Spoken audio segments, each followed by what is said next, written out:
You're listening to the Cyberwire Network, powered by N2K. She said, "What do you do?" And I talked about my journalism and my books. And then I said, "What do you do?" And she said, "Well, tomorrow morning I have to break into a bank." Hello, everyone, and welcome to the Cyberwire's Hacking Humans podcast. This is the show where each week we look behind what, Joe? The scams and things that are going on the internet, That's Dave. right. Social engineering scams, phishing schemes, and criminal exploits that are making headlines and taking a heavy toll on organizations around the world. I'm Dave Bittner from the Cyberwire, and joining me is Joe Kerrigan from the Johns Hopkins University Information Security Institute. Joe. Hi, Dave. We've got some fun stories to share this week, and later in the show, we've got my interview with Jeremy N. Smith. He's the author of the book Breaking and Entering, the extraordinary story of a hacker called Alien. Sounds awesome. And we are back. Joe, we got a little bit of follow-up this week before we dig into our stories. You know, last week we were talking about ways to preview websites without actually opening them on your own browser. Yes. And we had someone write in. He goes by @305Vic on Twitter. And he said, "Hi, Dave. Thought I'd share these I use regularly. Couple other sites that will not only screenshot a website, but do some basic sandboxing analysis. And they are urlscan.io and urlquery.net. I took a look at both of these, and pretty interesting stuff. Particularly, urlscan.io gives you a bunch of information about a website before you open it. So, you know, they open it remotely, but they do all sorts of scanning to tell you how many different places it's referencing, how many different things like Google Analytics it's opening. It scans for malware. So does it look at the JavaScript and all that and tell you what it's tracking? It looks at all kinds of stuff. Awesome. So it's a great tool. Yeah, again, if you're suspicious about something, could be a good place to get started and pre-detonate those websites. That's before right, you, absolutely. before you open them on your own Let somebody system. else deal with that problem. Yeah, so thank you to Vic for sending that in. Joe, let's dig into our stories. What do you have for us this week? Right. My story comes from Kieran McCarthy over at The Register. And oftentimes we tell stories of regular folks getting scammed out of tons of money, and it makes us feel bad. Yeah. But not today. Not Okay. today. I'm still talking about somebody getting scammed out of money, but not regular folks. Okay. Go on. Evaldis Remisauskas. And I'm probably screwing that name up royally. Okay. But he is a Lithuanian. Yeah. And he has been extradited to the U.S. and pled guilty in federal court for defrauding Facebook and Google. Facebook and Google. Facebook and This Google. guy swung for the fences. He did. He batted for six, as they say. Okay. Here's how he did it. He set up a fake company called Quanta Computer in Lithuania. Okay. Now, there is another company called Quanta Computer, and this company is based in Taiwan, and they make a lot of stuff, including data center equipment. Okay. Facebook and Google have data centers, right? Yep. Big ones. So they Yeah. buy tons of data center equipment. Next, this guy goes out and he sets up bank accounts in Lithuania and in Cyprus. Now, because he has actually set up a business called Quanta Computer in Lithuania, it looks like a legitimate business is coming in to set up these bank accounts. So he doesn't have a problem doing that. He has all the supporting paperwork and documentation Right. to set up a real bank account under this name. And you could probably do this in the U.S. if there isn't already a Quanta Computer in the U.S. or in Yeah. your state. You could probably set up a company like this and set up an account. It's not that hard. It requires a lot of paperwork, but Right. you can do it. And here's where the scam begins. He starts sending Facebook and Google invoices for equipment. Okay. And he provides documentation like forged contracts, forged invoices, equipment lists, and all this stuff. And the documentation is apparently very, very good. Well forged. So he's doing his homework, I guess, Right. figuring out what sort of equipment are Facebook and Google buying from the real Quanta Right. in Taiwan. And then he's billing them for equipment and demanding that they send payment to his banks in Lithuania. They're filling out the checks or transferring the money They're to doing money transfers. an organization called Quanta. Yep. Computer. And it's in the Register article, it goes on to say that the banks were even fooled by this, that Facebook and Google's banks looked at the documentation and said, this looks legit, and they sent the money. Oh, so he made it through several layers of scrutiny. Right. Okay. And he got close to $100 million out of Facebook and $23 million out of Google. Wow. That's a lot of money. And he did this over the course of 2 years. Wow. It makes me wonder why I'm doing what I do, Dave. First, maybe the 30 years in prison. Well, there's that. Yes, Right. 30 years. That's Because he is plenty of looking time at to 30 think years. about what he's done. The other thing that gets me about folks like this is, okay, he got $100 million from Facebook, $22 million from Google. When do you quit while you're ahead? Right. You know, that crooks always, I guess, is part of the thrill of what they're doing. But when you have enough money to fulfill all of your needs for the rest of your life, Right. go buy an island somewhere. Yeah, disappear. I don't know that he would have ever let up on this, though. Yeah. You know, he did it immediately as soon as the money was transferred into his accounts. He did start moving it around other accounts out of the country and moving it around the world, typically money laundering. So he's also up on money laundering charges. But 2 years, that's... 2 years, yeah, $122 million out of both of these companies. We talk about the scams and things that happen to regular people. And one of the things we frequently say is this can happen to anybody. And here you have two of the world's largest tech companies, Facebook and Google, getting scammed out of a big pile of money. This can literally happen to anybody. Yeah. So the largest tech companies in the world. That's right. And they got hit big by just a regular guy. Yep. who was clever. It looks like he had a little bit of help, but I don't think he needed much help in this. Doesn't seem like it. Yeah, if he made this his full-time job, this could have been something that he could have done by himself with maybe some aides for laundering money. Well, the long arm of the law caught up with him. Yeah, so. he was picked up in Lithuania and extradited to the U.S. and pled guilty last week. Wow. That's a good story, a good lesson that it can happen to anybody, right? Well, my story this week comes from the folks over at Rapid7. And this is a story about what happens to your devices when you're done with them. We all have old computers, old devices, even old like thumb drives. Old USB drives. Old USB drives. Yeah, there was a discussion about that on last week's episode of Smashing Security. Yes, indeed. And particularly, old hard drives, as hard drives get bigger and bigger. Right. What do you do with your old ones? Well, you want to know what I do with mine, Dave? Well, we'll get to that in a minute. I can't wait to hear what you do with your hard drives, Joe. But this blog over on Rapid7, this is written by Josh Franz. And what Josh did, he wanted to see what sorts of data he could get off of devices that people had disposed of. So he searched all over his town. He happens to live in Wisconsin, and he visited 31 businesses to get his hands on used equipment. Right. So he bought about 40 desktop or laptop computers. He bought almost 30 flash drives or memory cards, 11 hard drives, and about half a dozen cell phones. What he discovered was that out of the 85 devices he purchased, take a guess, Joe, how many of the devices out of 85 were properly scrubbed of their data? 2. You are on the money. Am I really? Yes. Congratulations. Awesome. And here's my lovely assistant to tell you what you've won. Yes, 2 devices, the Dell laptop and a Hitachi hard drive, were erased properly. Also, it's worth noting that only 3 of the devices were encrypted. Which these days, when you format a hard drive, it's very easy to say, hey, while you're at it, encrypt this drive. Correct. And that'll protect you from folks being able to get their hands on the data after the fact. Yes. So certainly a extra step of security. So what this guy did, he went and he had several scripts that he ran on these devices, and he had it go through the devices and look for things like images, like documents, like emails. And he found over 600 email addresses, over 50 dates of birth, 41 social security numbers, 19 credit cards, 6 driver's licenses, and 2 passports. Wow. Yeah. And most of the credit cards and passport things were image scans of those documents. Okay. That makes sense to me. Yes. Because someone asks for your work needs a copy of your passport or your driver. I-9. Yeah, for your driver license. What are you going to do? You're going to scan it, take a picture of it, and email it over to them. Yep. Yeah. Now, all this equipment cost him about $600, and he ran the numbers, and he found that if he were to sell this information online, we reached the point where a PII, personally identifiable information, really isn't worth that much. Right. So he would not get his $600 back if he was selling this information, because all of these are worth less than $1 a piece online. Sure. But the point is that folks are not doing a good job of scrubbing these devices before they dispose of them. That's right. And there are ways to dispose of this technology. There's a list here, but before we get to that, Joe, you promised us a story. How do you dispose of these things? So here's what I do. First off, I actually haven't disposed of any cell phones. I still have them, and I'm waiting. Every cell phone I've ever owned, I still actually have in a box.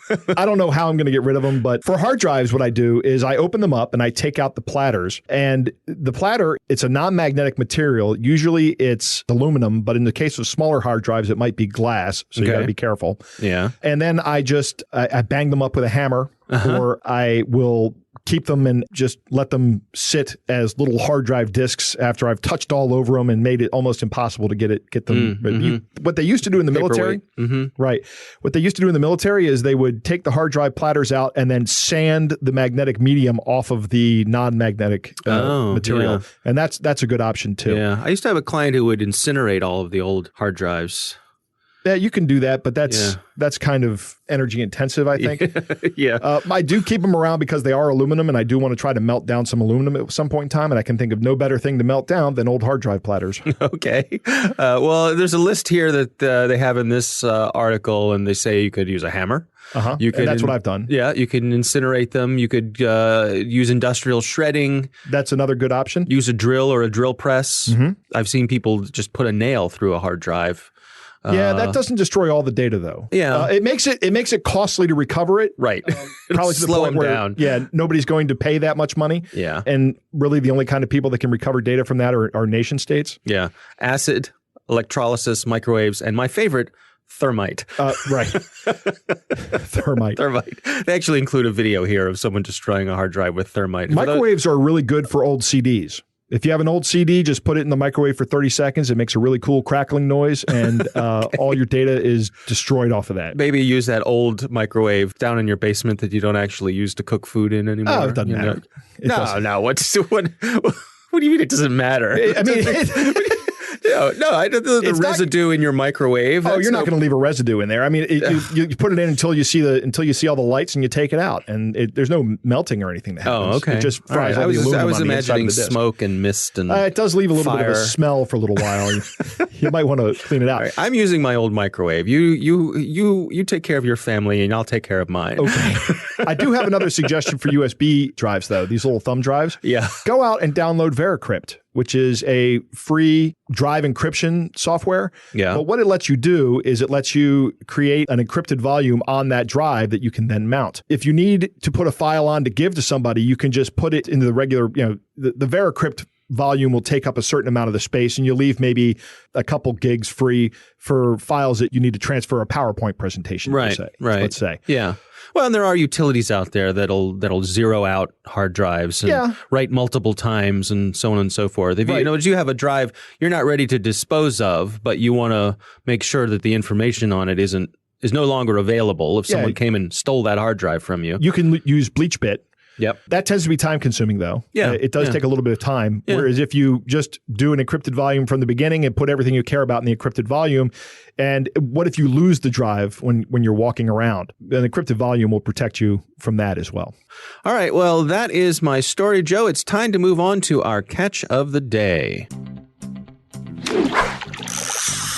Joe, our catch of the day this week is a hot one. Several people sent us this catch of the day. And what's interesting is there were several variations of it where some names have been changed, some numbers have been changed, but at their core, they were all basically the same thing. And I've seen this one being mentioned a lot online. So this is a hot one. So I'm not going to credit anyone in particular, but thanks to everyone who sent it in to us. This one goes like this. Case number 416-57289. Distribution and storage of pornographic electronic materials involving underage children. My name is Garrett Byers, and I'm a technical collection officer working for Central Intelligence Agency. It has come to my attention that your personal details, including your email address, are listed in case number 416-57289. The following details are listed in the document's attachment: your personal details, home address, work address, list of relatives, and their contact information. Case number 416-57289 is part of a large international operation set to arrest more than 2,000 individuals suspected of pedophilia in 27 countries. The data which could be used to acquire your personal information, your ISP web browsing history, DNS queries history and connection logs, deep web onion browsing and or connection sharing, online chat room logs, social media activity log. The first arrests are scheduled for April 8th, 2019. Sure they are. Why am I contacting you? I read the documentation and I know you are a wealthy person who may be concerned about reputation. I am one of several people who have access to these documents, and I have enough security clearance to amend and remove your details from this case. Here is my proposition. Transfer exactly 10,000 US dollars, that's 2.5 Bitcoin, through Bitcoin Network to this special Bitcoin address. Upon confirming your transfer, I will take care of all the files linked to you, and you can rest assured no one will bother you. Please do not contact me. I will contact you and confirm only when I see the valid transfer. Regards, Garrett Byers, Technical Collection Officer, Directorate of Science and Technology, Central Intelligence Agency. Joe, what do you think? The CIA, Joe. It's the CIA. It is, Dave. We're in big trouble now. It's the CIA. Yeah. And suddenly the CIA is interested in domestic pedophilia cases. Right. Which they are not interested in. Right. Right. It does say that it's an international operation, so I suppose you could stretch and say this would be something the CIA would be interested in. But yeah, I don't know. The CIA doesn't do law enforcement, do they? Yeah, no. They do collection of intelligence. Correct. Yes. This is just an excuse to slap a big scary logo that has an eagle on it on the bottom of the bottom of the email. I noticed that the logo is just copied and pasted, but kind of like squished a little bit. They're not known for attention to detail, these scammers. So there's some obvious stuff in here, some broken English, but this sort of scare that we've seen before, the specter of being accused of pedophilia. Right. That's frightening. That can ruin your life. Yeah. Right? Just being accused. That is frightening. And they say they're targeting wealthy people and they want $10,000. It'd be interesting to look at these Bitcoin accounts and see if anybody's falling for it. I would like to check that out. So, we've seen this story before. This is a new variation of it, this message from the CIA. Yeah, this is like new. The sextortion emails we got a couple months ago where somebody says, hey, I have some video of you looking at porn sites. Right. They've essentially amped up the accusation here. Yep. They've taken it up a notch. Right. Yep. So beware. Don't fall for this one. It's a fake one, but it is making the rounds. So tell your friends and family the CIA is not going to come after you for this. Right. And that is our catch of the day. All right, coming up next, we've got my interview with Jeremy N. Smith. He's the author of the book Breaking and Entering, The Extraordinary Story of a Hacker Called Alien. And we are back, Joe. I recently had the pleasure of speaking with Jeremy N. Smith. He's the author of a book called Breaking and Entering, The Extraordinary Story of a Hacker Called Alien. A pretty compelling read. Here's my interview with Jeremy Smith. I didn't set out to write a book about hackers and hacking and social engineering. I set out to pick up my daughter from preschool. And I went to pick her up, and she was playing with another little girl. And Mom and I started talking. She said, what do you do? And I talked about my journalism and my books. And then I said, what do you do? And she said, well, tomorrow morning I have to break into a bank. And I realized I was not the interesting person in this conversation. And I started asking follow-up questions. And I learned that she was a professional, penetration tester, digital forensics specialist, CEO. And she'd had this kind of amazing career in hacking from sort of teenager at MIT to cybersecurity CEO. And she'd kind of grown up as this new information security industry grew up. So kind of following in her footsteps let me see kind of how we got to our information insecurity age. And she goes by the name Alien. What's the origin of that, and why does she choose to not use her real name? That's her hacker handle, but originally it was just her kind of user handle at MIT. The sort of first scene in the book is she's a 17-year-old. She's, logging in, and MIT, unlike most schools, at least at that time, the user chooses their username. And the default was her kind of first initial and last name. And she found that totally boring and banal. And she tried ET, since those are her middle initials. And they said that was too short. So she kind of thought again for about 6 milliseconds and just typed in alien. And then it said, okay, at a place like MIT, especially, people go by their usernames as much as by their names, even in real life at that time. And so that was kind of her handle, in the same way, Jay Smith might have been mine, or, I don't know if you remember your first username, but Alien was hers. Yeah. Well, and there's a long history of hacking at MIT. I mean, going back even before the computer era. Yeah. I mean, hacking at MIT, and this fascinated me. I wasn't totally aware of this. I was aware of a piece of it, but not all of it. Hacking at MIT predates computers. It's over 100 years old, and it refers to physical exploration and physical exploits. And by that, I mean climbing on ledges, going up elevator shafts, picking locks, going on the rooftops and domes of MIT, climbing through the steam tunnels. And there's an outward manifestation of that, which is sort of a hack, which is this elaborate, ingenious prank people can see. But there's also going hacking, which is this private, insular community activity, which is just exploring for exploring's sake. Can you share some of the stories of some of her exploits there? Human hacking is kind of manipulating people to do what you want. That can mean charming them, that can mean scaring them, and that can be things in between. So, for example, an early job, she has to break into a major Fortune 500 bank, and that includes both their corporate headquarters and individual branches. And I like that case because it exemplifies a lot of different forms of social engineering. So, for example, when she's trying to get into their headquarters, she plays the innocent, naive, and she's sort of, I'm a new IT worker. I have to fix something. My badge isn't ready yet. And she kind of fakes calling her boss. She has fake business cards, and she's very nervous and deferential. And she sort of relies on them taking pity on her to the guard to let her in. And she indeed goes up, steals a laptop, gets out, and it's a big deal. When she has to break into the branch and she's trying to get into the vault of the branch, this sort of nervous IT guys, it's not going to work. Everyone knows who works there. She has to have a kind of power stance. And there she prints a fake badge at Kinko's. She prepares a sort of questionnaire. She dresses in a nice suit. And she goes in, and her guise is that she is a auditor, and this is a surprise audit. And they're so on the defensive from the get-go that they sort of stammer. They answer all of her questions about security lapses. They give her a copy of the security log. They leave her alone with the customer files, and they get her into the vault, and she's in and out in 20 minutes. And she does that in branch after branch after branch. It seems like to be successful at this, you have to have a certain ability to be an actor as well, to assume different personas. Oh, absolutely. I mean, what's amazing is, and just sort of a sort of moxie, to say the least, right. A willingness to fail because, the stakes are kind of high. I'm curious, the time you spent with Alien, her personality, it seems to me like, first of all, it takes a special kind of person to be able to do this. But also, I would imagine there must be an adrenaline rush with this. She must have a lot of fun. Yeah. I mean, I said, how do you make decisions? And she just sort of laughed. And she was like, I justify things I do afterward, and you can call that decision making.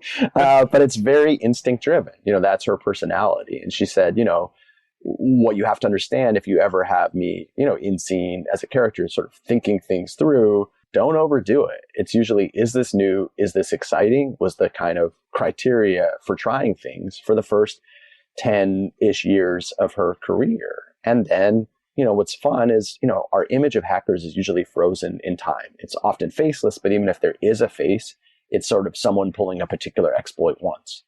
And what was great about the story is I could see her and follow her as she grew up.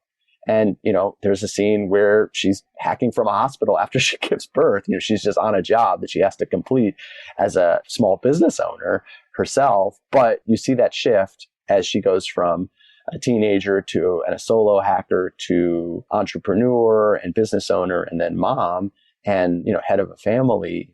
You see her kind of going, as she put it, from living to hack to hacking to live. In other words, before the decision making was always what's the most fun, what's the most exciting. And now it's what's the kind of work that can sustain the life that I want to lead in the family, and kind of community I want to build. So there's a maturation too. And I think that's happening in the industry as well. That's been cool. People saw this image of hackers as sort of amateurs or foreign agents, but it's quite professionalized. She traces her adversaries, sometimes in forensics cases, or the adversaries of her clients, I should say.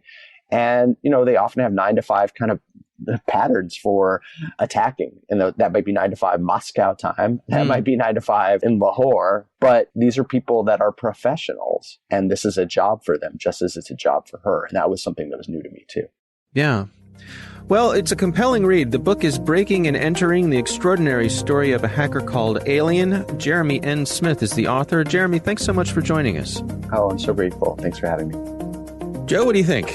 I remember my first username. Dave, Yeah, okay. From 1990. Okay. C2MXCARR. Where I went to school, we didn't go by our usernames. So we weren't nearly as cool as the guys at MIT. Interesting conversation. I find it interesting that Alien picks the persona to match the goal, right? So when she goes into a place where she's trying to acquire a laptop, she says, oh, I'm the flustered new person. When she goes into a place where she's trying to get into the vault, she adopts a power stance, mentally and physically, and gets her way into the vault. Yeah, that ability to be a chameleon. Yeah, that's remarkable. That's important. Yeah. It's an important feature of this job, and it's remarkable among people who can do it. It's just something I just don't have the interpersonal skills to do. Yeah, I would be able to do it because of my amazing mastery of different dialects, Joe. I believe you would be able to do it, Dave, actually. My amazing mastery of dialects from all over the world, as listeners of this show know. It's the only just problem something would I have be a knack for. someone might recognize your voice. They go, true. wait a minute. Right. You're Wait Dave. a minute. Yeah. Shred bins have always seemed like a target to me. I've worked in places where they were handled internally, and these things were painted red with yellow tops, so they were conspicuous, and they made a lot of noise when you moved them. They were all designed they were metal. But I was at the doctor's office last week, and I noticed that they had a contractor shred bin sitting there from somebody who comes in and shreds the documentation Right. that they just put into the box, and they forget about it. Somebody could walk in there with a set of keys or maybe even a pick. Wearing some overalls. Yep. Take that box out. Take the box out, put it, Got a truck out in the parking lot. I got a truck out in the parking lot, throw it in the back of the car and drive away. Yeah, that's interesting. If there's one place in your office that you have to put shredded things, why not just put a shredder there? Yeah, they're cheap. And once again, we hear the mantra over and over again that everybody should pay attention here, and that is don't be rushed, slow down. Yep. So important time and time again. All right. Well, thanks to Jeremy N. Smith for joining us. Again, the title of the book is Breaking and Entering, the extraordinary story of a hacker called Alien. And that is our podcast. Thanks to the Johns Hopkins University Information Security Institute for their participation. You can learn more at isi.jhu.edu. The Hacking Humans podcast is proudly produced in Maryland at the startup studios of Data Tribe, where they're co-building the next generation of cybersecurity teams and technology. Our coordinating producer is Jennifer Iben. Our editor is John Petrick. Technical editor is Chris Russell. Our staff writer is Tim Nodar. Our executive editor is Peter Kilpie. I'm Dave Bittner. And I'm Joe Kerrigan. Thanks for listening.